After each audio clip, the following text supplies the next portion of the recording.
Hey, good morning. And peace to everybody tuned in. Peace to everybody that may be coming in at a later time. I'm Brother Cam, and I'd just like to welcome you back to another episode of A Few Scriptures. I am running a little late this morning. My son had strep throat, so, it's been a long evening yesterday, and, but I'm up and I got about 15-20 minute lesson this morning dealing with the topic that is very, very important and something that we all could do more work in this area. Um, the title of my lesson this morning is Anger Management According to the Bible. Anger management according to the Bible, brothers and sisters. And, like I said, this is an area that, that I believe that we need a little work in, not, or we all can do better in this area, because um, things happen, whether it be, issues come up, things happen in this life to upset us, to, throw us off at times, and we got to remember how to keep control over our anger, over our emotions. My brother always, said, we always hear that, women are emotional, and, women are more emotional than men. And a lot of times we always tailor the anger to, saying, or the emotional aspect of things. We always tailor that to women. But when it comes to this anger thing, we men, we can do a better job with this, and I'm speaking for just, on behalf of, from what I've seen, my experiences with this. And, we have to, control this anger. We have to look into the Bible and allow the Bible to guide us when we're dealing with our emotions, when we're dealing with getting upset, because people and things and situations may cause us to, get a little upset. It may cause us to be, to feel a certain type of way. But this anger is something that, hey, we got to control, and we got to do a better job at, watching how we allow things to react, to make us react.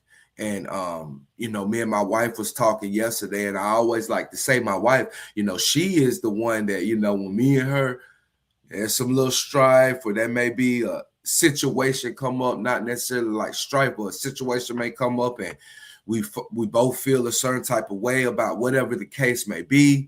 We was talking yesterday, and she was, and I was like, man, you're always the one that kind of, my when situations come up, my wife will just get quiet. She won't even say nothing. And it's usually me, that anger, that pride is burning inside of me, and is wanting to say something, or it's like you want somebody to go, because you're not going to just argue with yourself. We would look crazy if we just argue with ourselves. But when with my wife, she'll always cut the issue short. She won't say anything. And then I would usually in the past be the one to keep egging on the situation, because that anger is just, I've allowed in the past that anger to just get the best of us. And that anger is just rested right here in our minds. The strife, the conflict, that friction is in our mind. But we have to learn how to control that anger, cast down whatever thoughts, cast down whatever the situation that's allowing us, or that's, trying to startle us. And we all know that is Satan trying to get us to have conflict, have issues and division and strife, and causing that anger to make us blow up. Or as the world calls it these days, crash out. And that's just a stupid mentality. I always let my students know, listen, stop crashing out. I don't want to hear crashing out, because if you're crashing out, then that means you don't have any self-control. So this lesson is very important, anger management according to the Bible. And we're just going to look at it. we're just going to go into the Bible and look at a few scriptures on what God is inspiring us about this anger. So let me open us up with the Lord's Prayer, and we're going to get right into the lesson. Our Father, which art in heaven, hallowed be your name. Thy kingdom come, thy will be done in earth as it is in heaven. And give us this day our daily bread, and forgive us our debts as we forgive our debtors. And lead us not into temptation, but deliver us from evil. For thine is the kingdom and the power and the glory forever. In Jesus' mighty name we pray. Amen. Anger management according to the Bible. Let's go look at this Psalms chapter 37. Psalms chapter 37, and David, he wrote something very important. Psalms 37, and this chapter right here, David starts out by just giving a little wisdom about a few different things. A few different things David is giving a little wisdom about dealing with the envious, dealing with the wicked in the world. And he's just giving some advice, but you know, as we read on down into this chapter, verse 8, he gives some very important wisdom about when it comes to dealing with anger. Psalms chapter 37 and verse 8. He says, cease from anger and forsake wrath. Fret not thyself in any wise to do evil. So let's look at the definition of anger. I'm going to just read a quick definition of the word anger. And we're going to see, you know, even though the Bible, we're going to see in the Bible that it said, don't let the sun go down on your anger. Be ye angry and sin not, you know, but is it really okay? Is it really wise to just be walking around being angry all the time? This is what the definition is. It's a strong feeling of annoyance, displeasure, or hostility. You know, so it's okay to be annoyed. You know, things do cause or bring displeasure. And, you know, you get into certain situation, you can feel, you know, it can, you know, bring a little hostility. You know, things can happen that can really cause us to be angry. But the catch is, how are we going to handle our anger? What are we going to do when we allow things to annoy us or bring like some strong feelings of displeasure or hostility? How are we going to respond? Another definition, to, you know, provoke.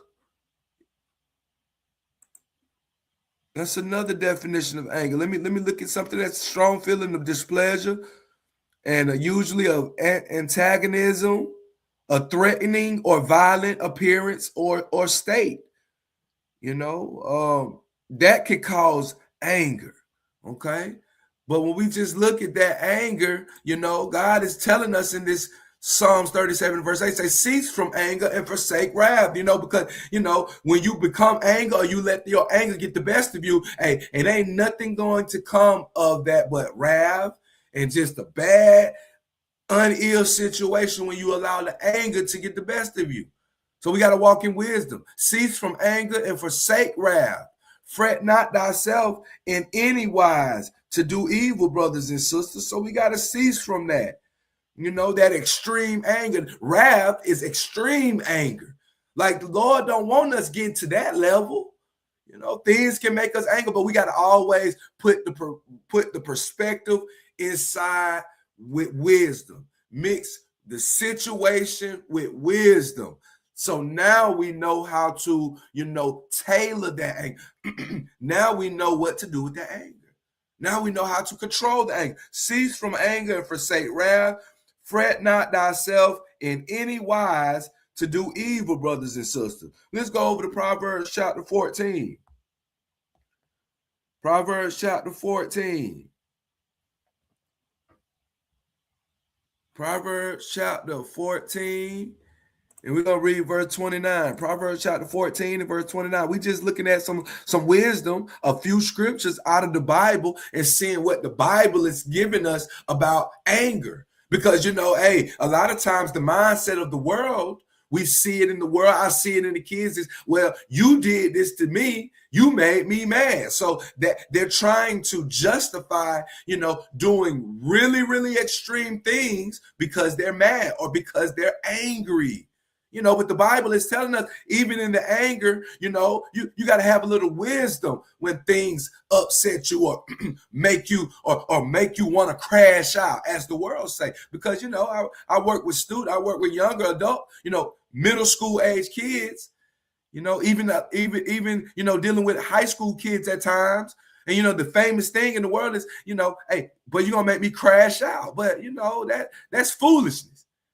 You get in a situation that somebody make you crash out, you've allowed your anger or that hostile environment or that hot displeasure or that wrath to take over your mind. And that's not wise, brothers and sisters. Proverbs chapter 14. And we're going to look at one verse right here, Proverbs chapter 14. Let me go to it in my Bible right here. Proverbs chapter 14 and verse 29. He that is slow to wrath is of great understanding. And we just saw that David told us that, hey, cease from anger and depart from wrath. And now look at the wisdom that comes behind when you remove yourself from, or when you don't be so quick to get in wrathful situations or to let your anger take over. He that is slow to wrath is a great understanding, because there's some wisdom there. When you ain't running full speed at situations that are going to cause you to crash out or to cause some wrath to come of it. He's letting us know, Solomon is letting us know that, hey, that's some good understanding. You kind of understand how to move. Because even though, situations will make us mad, sometimes some situations we find ourselves in will really make us mad. I be talking to my assistant teacher that worked with me, Shout out to her. I'm not gonna call her name, but shout out to her. But we always talking, and she always let me know, Mr. Williams, I know you a man of God, and I ain't trying. I'm like, listen, but that situation really made me mad. But I'm like, listen, hey, we all get upset, but it's what we do when we get upset. My wife does some things at times that may make me angry, but I can't just fly off the handle and go breaking things and punching holes and things, allowing my anger to get the best of me.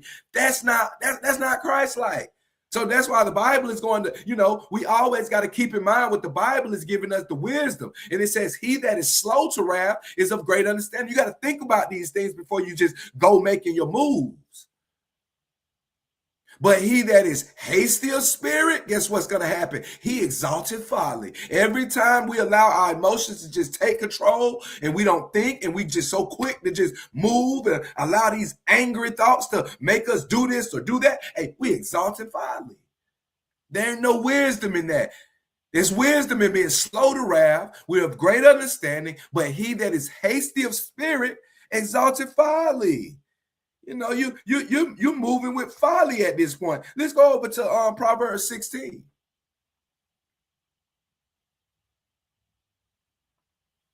Proverbs 16, and we're going to read one verse, because anger management, this is the anger management that we need. Ain't nothing wrong with going to no counselor. Ain't nothing wrong with going to talk it out.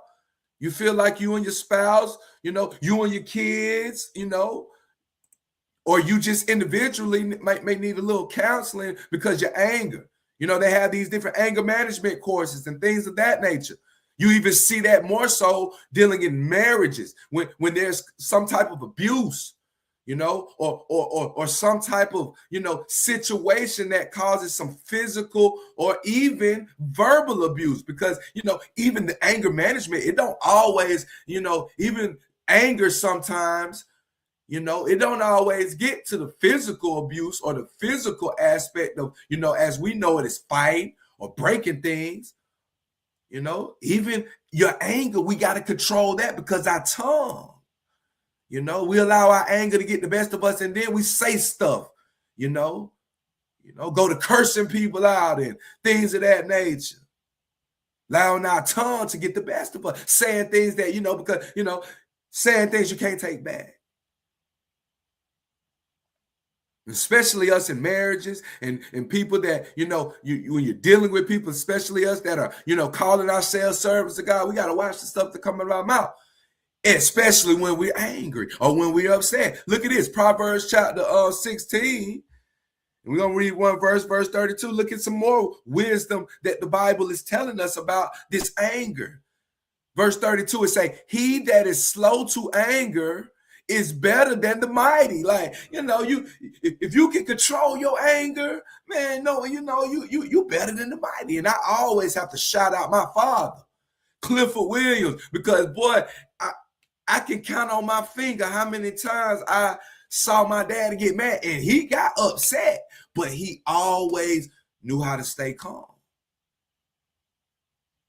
He wasn't so quick to get so angry. And when we're talking about anger, we're talking about, the definition said, strong rage, an intense emotional state induced by displeasure. We're talking about rage, fury, indignation, wrath. Because even when we look into the Bible and we see how Jesus is going to be at his second coming, he coming back with wrath. He's going to be very, very angry and upset to the point that he's going to destroy the whole world. He's seen the sin back in Noah day. He told Noah, we're talking about Jesus. We're talking about baby Jesus and how he was in his anger. He was so mad with sin. He told Noah, he said, go build this ark. And listen, you're going to be you, your 3 sons, and your wives, and y'all are going to be saved. Everybody else, I'm going to destroy them with a flood. And I'm going to start over.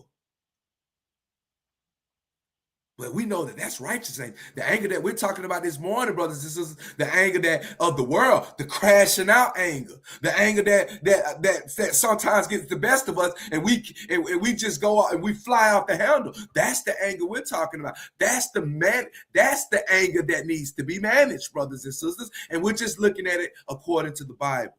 He that is slow to anger is better than the mighty, brothers and sisters. And he that ruleth his spirit, talking about his mind, talking about those thoughts when they get the best of us, he that ruleth his spirit, then he that taketh the city. So if you can control your thoughts, you can control what come out of your mouth. You ain't so quick to, they did this to me, I'm going to cuss them out. Nah, we want to get rid of the crash out mentality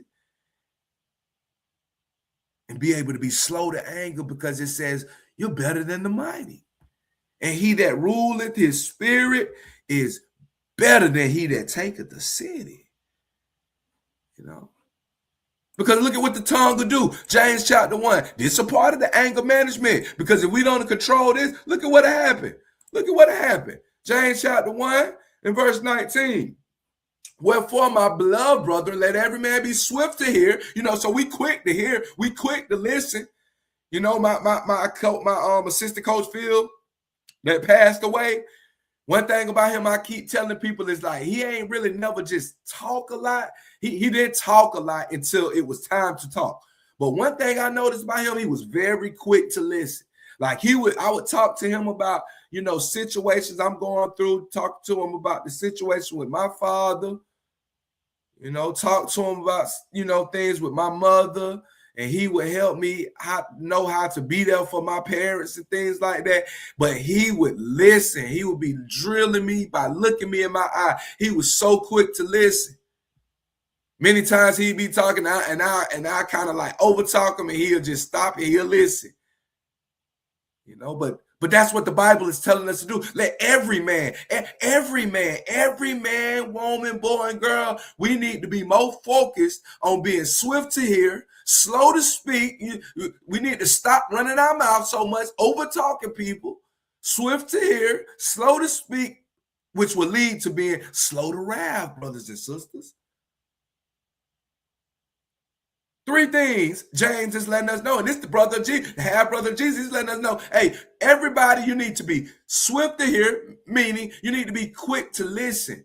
You need to be an intentional listener. Slow to speak. You need to watch the words that you say. Process this stuff. Listen, process what people are saying. Process these situations that may cause us to get very mad, very angry. Process it so that we can be slow to speak. And also the third, slow to wrath, because, wrath gonna work the foolishness of man. That it ain't, you're not gonna work the righteousness of God when you super mad. You're gonna end up saying something that you shouldn't have said or something you regret, and now you got to go back and say, man, baby, I apologize. I was just mad. Or me on my job, a lot of times I get angry at them students, and I might raise my tone or be angry, and man, you know what? I'm sorry for saying that. Y'all, I was just a little upset. Or you get into it with your coworker and something happens. She say this and you come back to you and you go to them, you just fly out the handle. And now you got to go back and apologize for being slow to wrath. Oh man, I'm sorry.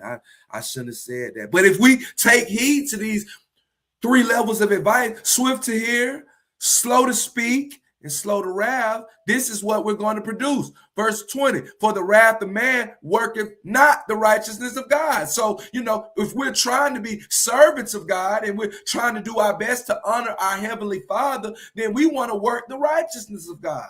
But if we allow, our mouths, our thoughts, our anger to get the best of us, then the wrath of man is not going to work the righteousness of God. So keep that in mind, brothers and sisters. Let's move over to we're going next. Let's move over to Ephesians chapter 4. Now let's move over to Proverbs 15. Proverbs 15, 1 verse 1. And we just hitting a few one hitters. Proverbs 15 verse 1, anger management according to the Bible. Because like I was saying, I didn't finish my statement earlier. There's nothing wrong with getting counseling. Going to counseling and talking to people about your anger, getting different techniques, getting different, getting different advice, different, what we call it in the special education world, different coping strategies to cope when you find yourself upset, when you find your mind being overtaken by evil thoughts, and it's making you want to go say something, it's making you want to go do something. Ain't nothing wrong with getting advice about that, but the best anger management course is anger management 101 according to the Bible. Anger management according to the Bible. Look at this, what this proverb says. Proverb 15 verse 1, it say, hey, now we just lambasting off what we just read about being slow to speak, quick to hear, swift to hear, and slow to wrath. Look at what this proverb say. Proverb 15 verse 1 say, a soft answer turneth away wrath, because the situation can get very hostile, but they fussing and cussing at you, and then you fussing and cussing at them. That ain't doing nothing but stirring the pot of anger, stirring the pot of wrath. Eventually, somebody gonna lay some hands on somebody else, and guess what? The anger is just gonna continue to level up until it's just disastrous and out of control. That's why Solomon is like, hey, a soft answer, your tone, the way you say things, what you say, because a lot of people be like, well, I know I ain't even, I told my wife this, but listen, a lot of times, brothers, it's how we say things to our wife that's going to, hey, turn away the wrath. It's not always about what you say, it's about how you say it, your tone. That's why the proverb is telling us a soft answer turneth away wrath. Try it. I tried it. It works. It works. Even though your wife says something crazy to you and you like, what in the world? And you want to clap back, or your coworker, or your boss, or your kids, or whatever the case may be, whoever it may be, saying all this crazy stuff to you, and you want to clap back and you want to go tit for tat. No, Solomon just saying, listen, a soft answer turneth away wrath. But if you don't want to take heed to that, but grievous words, they stir up anger, brothers and sisters. You know how you stirring up that pot of soup? It's cold outside and you got all your vegetables in there. You got your broth in there. You got all your ingredients inside your soup. And they say, you turn it on low. And then it's just cooking and you just stirring it up, getting all the ingredients really good and mixed up for your hot bowl of soup. But that's what that, grievous words are going to do in that pot of anger, brothers and sisters, or in your situation where it's very hostile, or all the emotions are very high. Grievous words are going to not do nothing but add to the anger. Verse 2, it say, but the tongue of the wise uses knowledge aright. Because if you're wise and you think before you speak, then you're going to know how to say what you say. You're going to know what to say and how to say it. You're going to use knowledge aright. And the best knowledge we can get about anger management is according to the Bible. But the mouth of fools poureth out foolishness. And we've all been around foolish people. They just, I've been foolish. My wife is just trying to defer the anger. She's trying to get me to shut up, and I just keep going and keep going and keep going and just keep going. We all have been there. We just allow these thoughts and know that anger to just get the best of us. But it say, the tongue of the wise uses knowledge aright, but the mouth of fools poureth out foolishness. It pour out foolishness. Ecclesiastes chapter 7. Ecclesiastes chapter 7. That's what I wanted, right? In verse 9. Ecclesiastes chapter 7, verse 9. Because being hasty and quick to be mad and always, got some stuff, letting them thoughts get the best of you. Look at what it says right here. Ecclesiastes 7 and verse 9. It say, be not hasty in thy spirit to be angry. So don't be so quick in the mind to get mad or to get angry. Don't be so on edge. The world always say, but I'm on edge. I'm about to crash out. It's like, man, you right there on the edge. But the Bible is letting us know and it's warning us, don't be so hasty in your mind or spirit to be angry, brothers and sisters. For anger rested in the bosoms of fools. Now, if you just so always on edge and always crashing out, and you just angry all the time, guess what? That anger is resting in the bosom of fools. So we got to be careful to, not fall up under the category of being a fool according to the Bible. For anger, it rests in the bosom of fools. Ephesians chapter 4. Ephesians chapter 4 and verse 32. And this will be it. Ephesians chapter 4 and verse 32. Peace and blessings to everybody tuned in. Was running a little late this morning, but hey, I pray that whoever this lesson ears fell on, that you were edified. Ephesians chapter 4, and we're going to pick it up at verse 31 and 32. Ephesians chapter 4, and we're going to read verse 31 and 32, and I'll let you guys get on about your day. Anger management according to the Bible. Verse 31, it say, let all bitterness and wrath and anger, because that's a work of the flesh. When you angry and bitterness and wrath, all of that is works of this flesh. That's this flesh. And when we walk in bitterness and when we walk in wrath and when we walk in anger, we allow that to get the best of us. It ain't no good. Actually, let me go back up to verse 26. This is where I wanted to be. 26 and 27, and then jump down to 31 and 32. I got to get this in. Verse 26 says, be ye angry and sin not. Don't let your anger get the best of you to the point that it make you crash out. And when I say crash out, it make you sin. Don't let it get to that point. And usually, if you go from 0 to 10, or 0 to 3, 0 to 4, before you go to 0 to 100, then a lot of times we can calm ourselves back down out of that anger. But the Bible is letting us know, hey, you may get angry, but don't sin, brothers and sisters. Let not the sun go down upon your wrath. Paul is even taking it a step further. So even in that sin of anger, your anger, don't sin, but Don't let the sun go down on your wrath. Don't be so angry for no extended period of time. Because what? Verse 27, neither give place to the devil. Because if you allow your anger to get the best of you and it's just dragging on and lasting all this time, it's just stirring up in your mind, you're going to give place to the devil. Because guess what? Eventually, you're going to crash out.